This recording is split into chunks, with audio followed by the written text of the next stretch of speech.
Bana, wananchi Young Africans wameamua kutuma salamu kwenye michuano ya Federation Cup CRDB mara baada ya ushindi wa bao 8-1 dhidi ya Stand United, huko Stefano Kiaziz akirejea kambani dhidi ya mara 4 akiwafunga vijana hao. Inasemekana taarifa rasmi ni kwamba Faisal Salum Abdalla Feitoto amethibitisha mwenyewe kupitia ukurasa wake wa Instagram page ya kwamba anarejea kwenye kikosi cha wananchi, anarejea kwenye kikosi cha Young Africans baada ya Faisal Salum Abdalla kuposti kwenye Instagram page yake kwenye story akiweka picha yake huku akiuliza ni wapi anakwenda kuwa next stop kwa msimu huu. Unajua ni kwa nini? Ni kwa sababu Faisal Salum Abdalla anahusishwa kwa sasa kwa ukaribu zaidi na Young Africans kwa sababu tayari ameshawekewa daura milioni 750 na mkataba wa shilingi milioni 40 kwa mwezi. Si Young Africans pekee wana uhitaji mkubwa wa huduma ya Faisal Salum Abdalla, lakini pia bila kusahau wekundu Msimbazi Simba Sports Club wako nyuma wa huku wakihitaji zaidi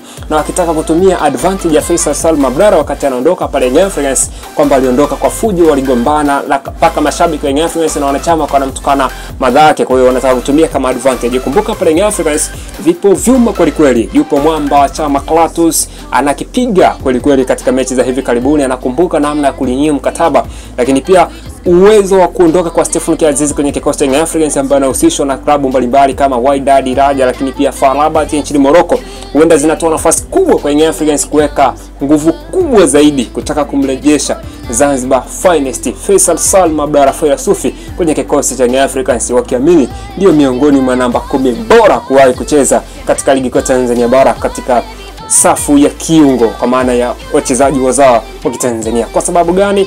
Faisal Salum Abdalla alitumikia Young Africans kwa mafanikio machache zaidi, tunaweza tukasema hivyo, kwa sababu wakati anatumikia Young Africans alikuwa anacheza kama kiungo namba 6, kiungo mkabaji zaidi, lakini ujio wa Nabi ukamfanya Faisal Salum Abdalla kuwa hatari zaidi kwenye kikosi cha Young Africans pale alipoanza kuchezeshwa namba 10, na ndipo safari ya mafanikio ya kuwika zaidi kwa Faisal Salum Abdalla ukazidi kuongezeka. Je, kati ya Young Africans na Simba Sports Club ni wapi litakuwa chaguo sahihi zaidi kwake Faisal Salum Abdalla ambaye anauliza philosophy is coming back, where is supposed to be? Ni wapi ambapo watakuwa chaguo sahihi zaidi kwa upande wa Faisal Salum Abdalla? Tuandikie maoni yako chini ya comment section na sisi tutakuletea update zote za kile ambacho kinaendelea kwenye dili la Faisal.